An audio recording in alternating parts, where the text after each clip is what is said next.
excited to see All that. right, welcome back to another episode of Livewire. I'm your host, Jerod Moore, and on tonight's program, we have Chickasaw composer Jerod Tate, we have Mvskoke soprano Kirsten Kunkle, and we have Cherokee mezzo-soprano Kate Morton, and we're going to be talking about the upcoming opera.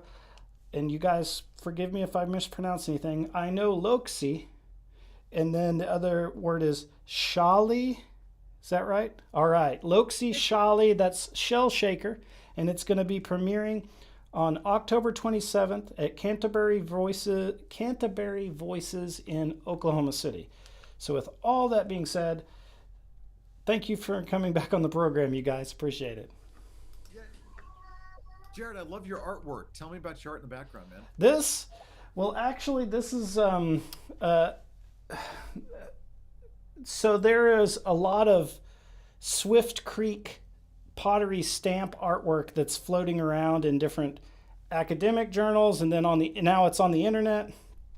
And many years ago, a long time ago, a shell carver. This is a detour for you guys at home, but a shell carver who had a big resource of this stuff, Dan Townsend, he said, "Hey, you can come in and you can make copies of any of the stuff that I have as my resource stuff." So I made a bunch of copies, and then I had a Pendleton style blanket up for a while. You guys might have seen on previous programs, and so we have a print department here that does print jobs, and if you guys want to hire them, you can come to our website and everything. They give Creek citizens a 10% discount, but they do these banners, and so I took one of those symbols into Photoshop and I did a bunch of manipulation on it and added some textures to it and things, and then I had them print it and I stuck it on the wall. So that's the story of the artwork for the audience and everybody else. Uh, to go back to the opera, and Mr. Tate, could you? I know this has been a long process, the development of this, and to get to this point. But before we go into that, could you tell us about the opera itself? Now, what is it about? What is the story behind it? Well, Loksi Shaali is an origin story about how we obtained our turtle rattles as our percussion instrument for Chickasaws. And there's different versions of the story, and also rattles are very common through all the woodlands of the United States, all the Aboriginal woodlands, and all through the East Coast. In fact, so like Lumbees and that far north it did shell shaking as well. But shell shaking is just our really signature percussion sound for all of us here on the screen. And so this is one of the origin stories, and I just felt like it made a beautiful two-act opera because it's a real hero story, and it's about a young girl named Loksi, which is the word for turtle, and she was given that name by her parents because it was a name of wisdom. The turtle is revered as a wise because they live so old, so long, and Mm-hmm. and so we all have that reverence for the turtle. So, but she's an adolescent and she's got the name Loksi, and the kids are teasing her, saying that her name means she's slow. So she's in this identity crisis. It's couched in the fact that this is a time in which the Choctaws and Chickasaws had just arrived into their new territory across the Mississippi River. So this goes back thousands of years to our original migration story from the West. And so there's turmoil in the tribe because Choctaw and Chickasaw are about to divide, the two brothers. And so in the middle of all that, she's having her personal crisis. So there's a really busy opening scene. In fact, I'm proofing that scene right now, the village scene in the first act. And so that's what's going on. And so in the meantime, that's when you introduce to all the characters. So Caitlin is playing Loksi, the girl, Mm-hmm. and Kirsten is playing her grandmother, Loksi Sabokni. And I'm sorry, Ishki. I'm sorry, no, Iposi. That's the name for grandmother. I'm getting everybody's names all mixed up. I'm so sorry about that. And then eventually, Kirsten actually is a double character. She plays the grandmother turtle in the second act that comes in and does something very important. So she has a dual role. But anyway, so Loksi has this crisis, and so her grandmother is telling her, well, like I have told you all in the past, when you have troubles, go to the river and speak to the river. Mm-hmm. So she eventually does, and is convinced to do that. And so the whole ending of the first act is her and the river talking, and the river announces to her that she is actually to leave and to go into the forest for 4 years. And he doesn't tell her why. He says, you just have to go. And so she trusts and she goes. And that's the end of the first act. It's just like this big dramatic, like she's really upset because she's scared. She's being thrown out away from her family into the forest. And so then the second act is her in the forest. She meets an old turtle named Loksi Shaali. That's the old turtle. And they bump into each other and they start to banter and get into a little conflict. And she starts to tease him and saying, you're old and slow, you're a turtle and stuff like that. And then she realizes, oh my goodness, what am I doing? I'm doing exactly what was done to me. And the turtle says, oh my goodness, you were the person that was prophesized that would come to me that I'm supposed to teach. So they realize that they're meant to meet each other and they become great friends. And then the old turtle says, it's time. I now am supposed to introduce you to all the animals of the forest that will teach you the ways of the forest, because this is part of her journey. She's supposed to learn this and bring it back. So anyway, so that goes on. Well, they build a new home together and time just flies and she's just enjoying all of her time. But then one evening, as she's singing Loksi Shaali to sleep, the grandmother turtle arrives and says, it's time for me to take your friend to his ancestors. And so it's a very dramatic and emotional moment. And she says, however, this is your final gift, and this is the gift of the turtle shells. So now Loksi is assigned to go back home with all of her new forest knowledge and the new music. And she goes back and they're all waiting for her. And because they know that the creator had told them that she was going to come back with important stuff. And so she comes back a hero to the tribe. Awesome. And I want to remind you guys too, there's a link in the description of this video if you want to get tickets to this performance, or if you want to see the full cast list and get some more information about it, just click that link and tickets are for sale.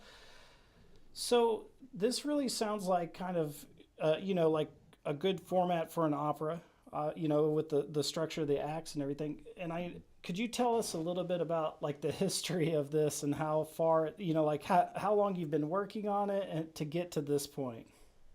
Well, this Shell Shaker was actually a much smaller movement of a larger piece that I composed named Loksi Shaali, which is Fire and Light. And it was a 12-minute version of this with the story. And when I wrote that, I remember talking to Margaret Wheeler about this, the text. She's the costume designer for the opera.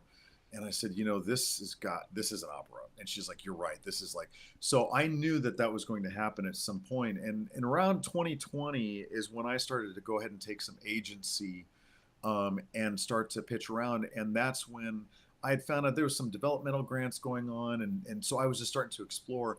And just long story short, my path led me to the conductor who is guest conducting the premiere. His name is Tien Hui Ung, and he is a conductor at Mount Holyoke College, which is part of the UMass Amherst College system. They commission operas every few years, and he got wind of this and said, I want to commission that opera. So he commissioned it with the school. And as a result, we all actually ended up doing academic classes on Zoom as a part of the curriculum. And so we all guested and talked to the kids there, which was really, really cool. Awesome. So that went on for a couple of years.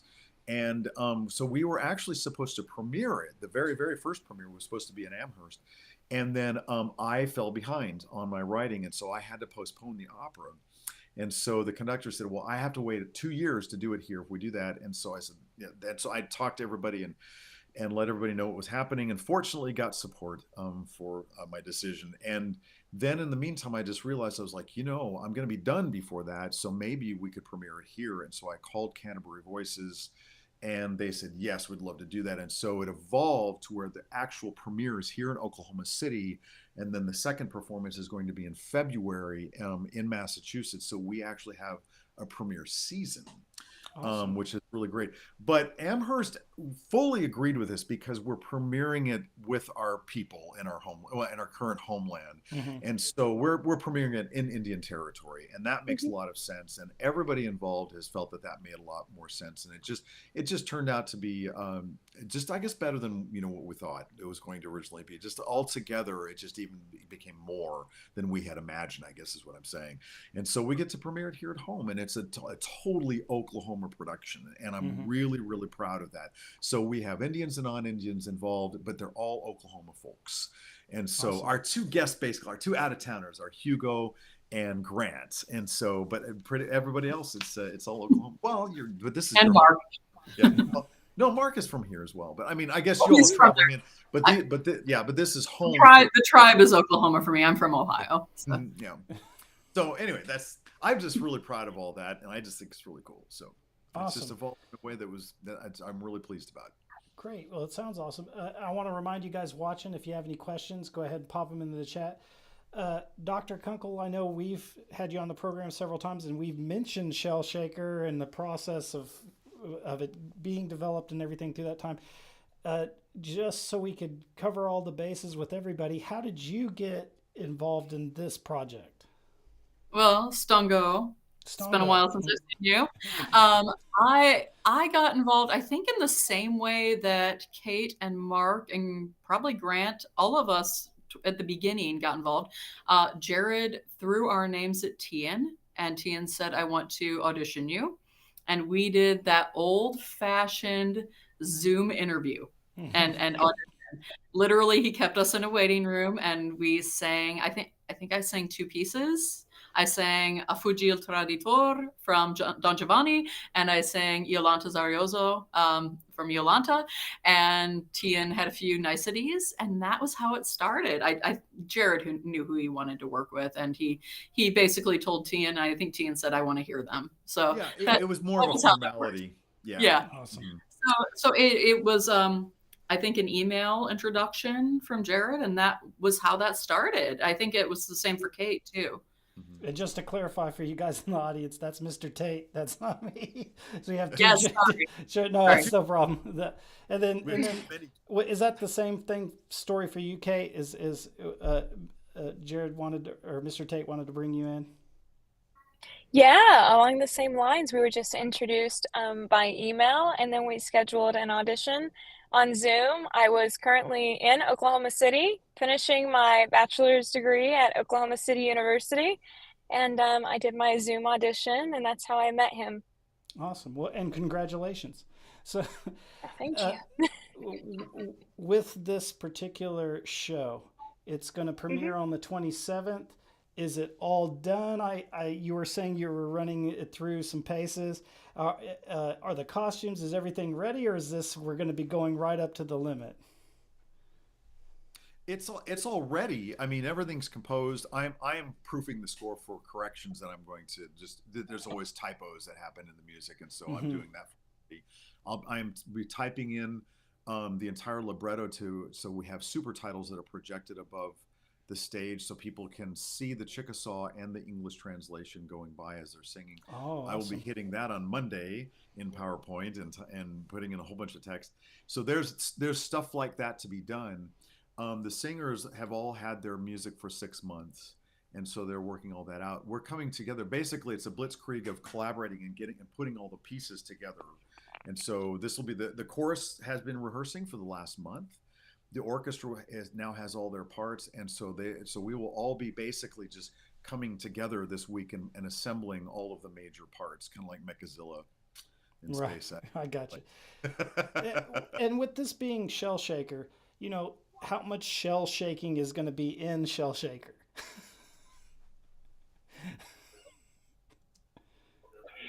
Just a little. Oh, it's a surprise. No. I'm not going to give away any elements of. We have to keep a little mystery. Okay, all right. So if you want to know, you got to get tickets, guys. You want to know, you got to get tickets. The Chickasaw Nation is listed as one of the groups that helped put this on. How much support? Was there cultural information that the Chickasaw Nation was giving you apart from the monetary support? Was there any cultural support or anything that came from the Chickasaw Nation?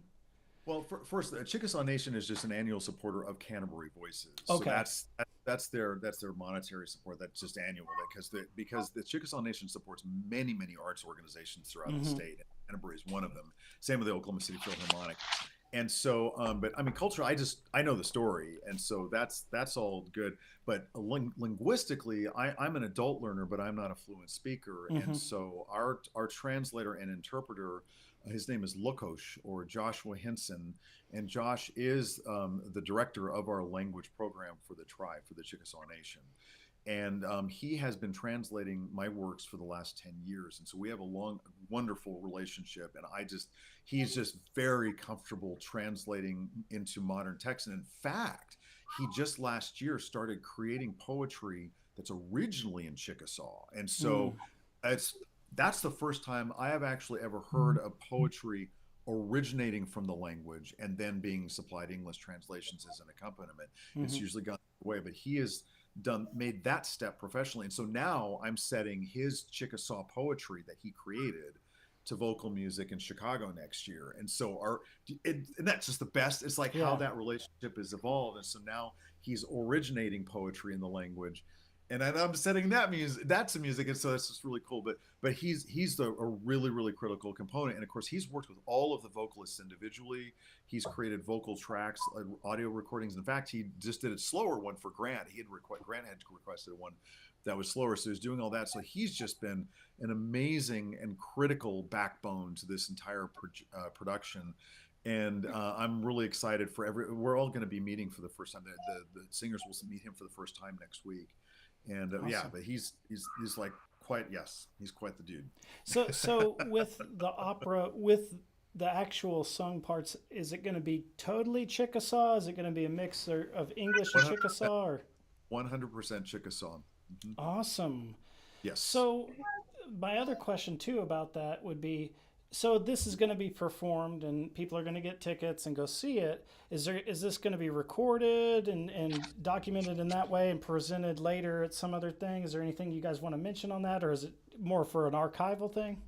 Yeah, we'll be capturing the recording, because there's also a little bit of sound reinforcement, which is helpful for the recording. But KUCO, our classical station out of Edmond, they're stationed downtown, but they're part of University of Central Oklahoma, will be rebroadcasting it twice. They generally do that with both Canterbury Voices and the Oklahoma City Philharmonic. And so I will be able to provide links for people, and they can listen on the radio and online. They can listen to the entire performance twice. Awesome. Afterward. Great. Yeah. And then of course in Amherst, I'm not really sure what the plans are, but there's more coming. So yeah. Mm-hmm. So how hard has it been for you guys, Miss Morton and Dr. Kunkle, to absorb the Chickasaw language and then be able to sing and everything? Or is it something that you guys are just used to from having to do, like Italian and so on and so forth? Like, has it been more challenging, less challenging? Go ahead, Kate. I would say that it's been a really incredible experience, honestly. I grew up singing and speaking the Cherokee language. And so being able to sing in Chickasaw, I found that it's highly rhythmic. It has those Italian legato vowels. It's got the beauty of the consonants. And it also has a bit of like nasal vowels, which you find in French singing. So it's like taking these tools that I've learned in conservatory and everything, and learning more of that classical westernized music, and being able to use those tools to bring to life a native language. It's been a really beautiful process for me. Dr. Kunkle? Yeah, I had kind of the opposite initial problem, if you will, that I tried to make everything too Italianate. I tried to make it too much like the opera that I had always sung. And, it is similar in certain ways to Mvskoke, but is dissimilar in other ways. And when I would try to find that balance, I would go too far one way and then back the other. So meeting with Josh was really, really helpful to me, because we geeked out over all sorts of things, but we also spent, I think, almost 2 hours just going through my part. And my part is significantly smaller than Kate's. Kate's part's enormous. Mm-hmm. My part is very featured, but it's a lot of text, and I wanted it to be really good. I'm one of those people who, I've sung in so many languages over the years, but I don't really love learning through diction rules. I prefer the language a little bit, and that's hard when you don't speak the language. So you try to pick things up little by little, but I spent a lot of time just trying to learn tiny bits of grammar along with it, so that I could start to understand it, because that's how my brain works with it. So it wasn't easy by any means. And trying to find that balance for the things like the nasality and when there are those lifts with glottals and things like that. Jerod and I just talked about that. I know Kate and Jerod just talked about that too. I mean, it's not necessarily what you would expect being a native English speaker. Mm-hmm. So I think it had its own challenges, and I think I more or less have the gist of it, but we will see on Monday when we are all in the room just how we are coming along. It will be great. It will be wonderful, but it will we'll have a lot of kinks to iron out, I'm sure, once we're in the room. Absolutely. Well, I'm interested really to see and to hear this project, because we've talked about it so much, and also from that aspect of, sometimes with, well, really Chickasaw, Cherokee, Mvskoke, the language, like you learn some words, you start to speak it to other people and say sentences, and then you start to think about how would this be turned into an opera, because of the way that those things are pronounced. It's like there's probably new techniques that need to be invented just even for each language if you're singing it right. So it'll be an interesting listen, and if you guys get tickets and go to it, you can also see it. So what can we talk about with the set design and the costumes? Like, what can people accept or expect when they go to see it? Is this going to be kind of a modern production with like a lot of video projection, or like Mr. Tate, if you could just give us some teasers on that front? Absolutely. Yeah, I'm really glad you asked that question, because it's not a staged theatric opera. This is what we call a concert opera. And in fact, Kirsten is the director of her own concert opera company. What that means is that they are more presented almost like just like a regular concert that you would see with an orchestra. There's not so much staging. Mm-hmm. So the singers are all up in the front. I tell people it's very much like the Les Mis 25th anniversary performance, in which everybody was standing in front of the Toronto Symphony in full costume and kind of acting emotionally, but there wasn't the same staging like you would have on a set. So that's how we're doing this. So, and the lead singers will all be in costume. And Jerica Huck is a Cherokee costume builder, and she is building the costumes designed by Margaret Wheeler, our Chickasaw artist. And so they will, and from what I understand, they're looking really nice. Pam is, anyway, I'm really excited about that. So they will be in concert dress. And so that will be the style in which that's presented. And so you'll see in the very front all of this, the solo singers with a conductor in the middle, then the orchestra, and then the chorus is in the very back. So there's three-dimensional in that sense, which is really, really nice.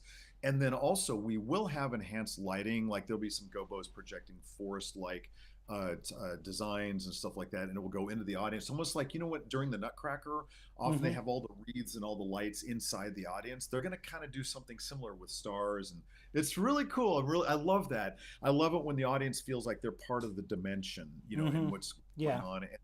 And so the light designer is going to have some fun with creativity with that. And I was really encouraging, like, please just go and improvise. And she knows the story, and like, go with it, and don't hold back on what you feel. But and her challenge is to make sure that it doesn't affect the lighting of the orchestra or the singers.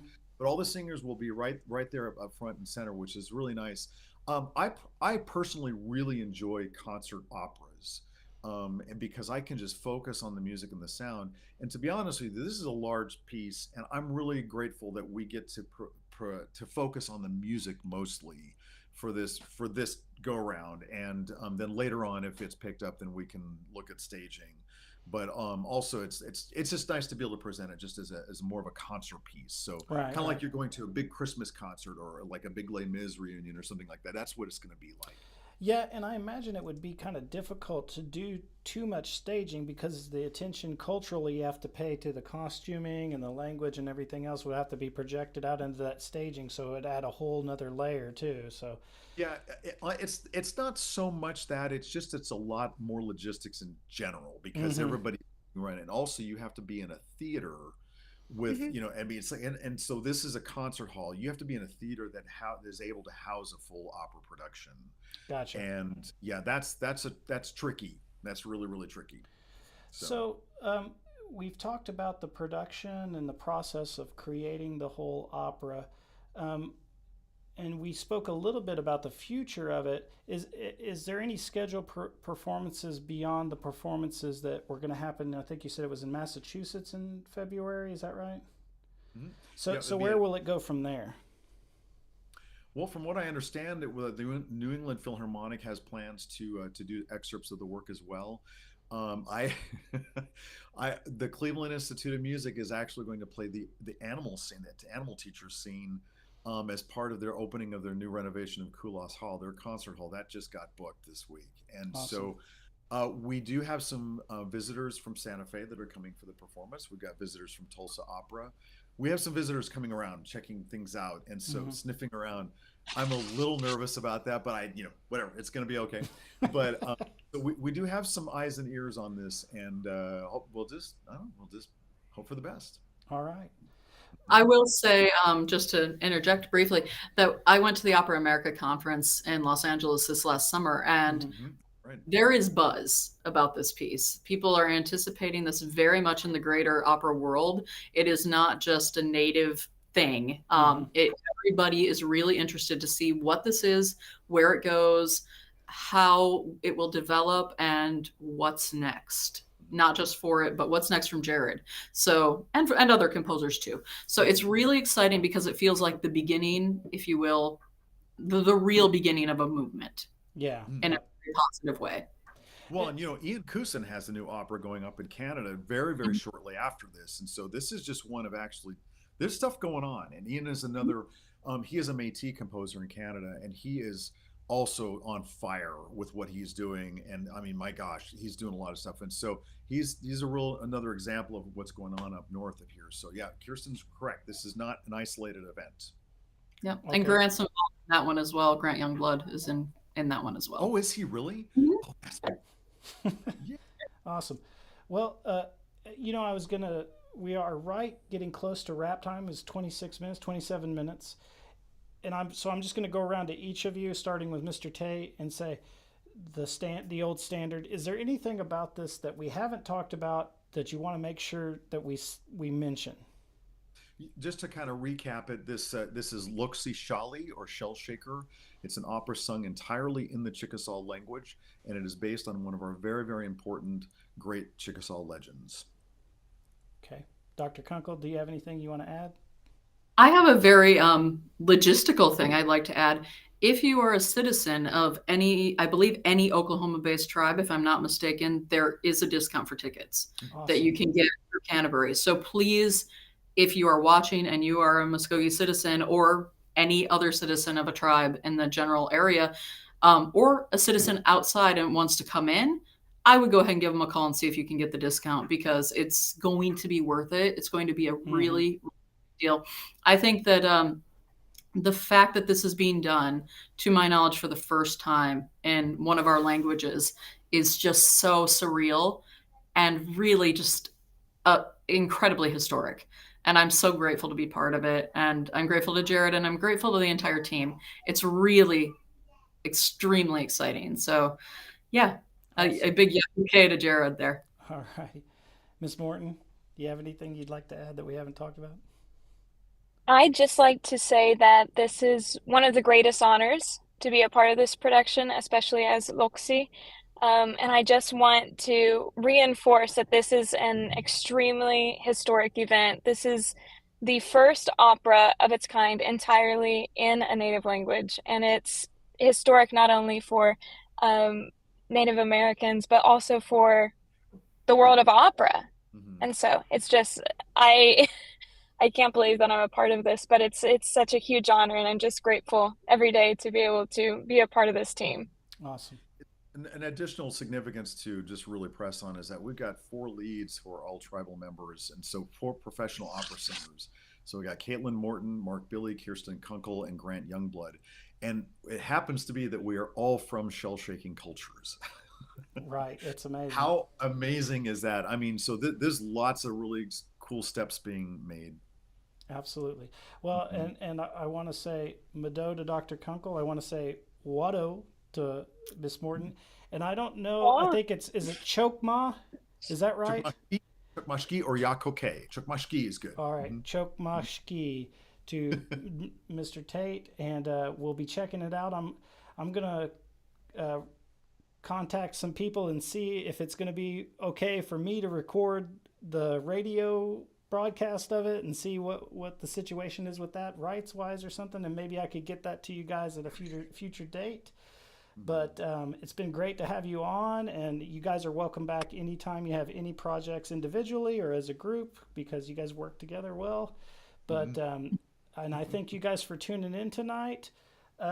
Into the future for our program, we are going to be restreaming on the 22nd a arts lecture that the Mellon Foundation is giving. So you guys could, and that's going to be at 3 p.m. Central Time if you guys want to tune in for that live, but you could also watch it whenever afterwards.